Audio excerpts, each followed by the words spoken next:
Viewers, இது Swift desire. இந்த வண்டி எதுக்காக வந்திருக்கு அப்படின்னா, இந்த வண்டி 80 கிலோமீட்டர் ஸ்பீடு தான் போகுது, அதுக்கு மேலே போகல அப்படிங்கிற கம்ப்ளைண்ட்டுக்காக வந்தது.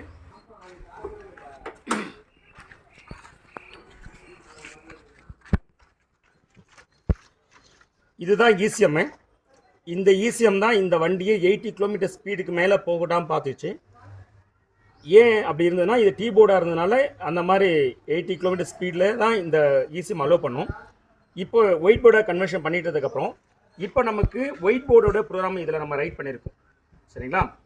நார்மலாக என்னென்னா, மற்ற இடத்துல என்ன பண்ணுவாங்க அப்படின்னா, இந்த ECM மாற்றுவாங்க. இந்த ECM மாற்றி நீங்கள் ஒர்க் பண்ணிங்கன்னா கிட்டத்தட்ட ஒரு 40-45,000 ரூபாய்க்கு மேலே வரும், செலவாகும். இப்போ நம்ம என்ன பண்ணோன்னா, இந்த ECM மாற்றலை, இந்த ECM மாற்றாமல் உள்ளுக்குள்ள இருக்கிற சாஃப்ட்வேரை மட்டும் நம்ம வந்து பார்த்தோன்னா ஃப்ளாஷ் பண்ணியிருக்கோம்.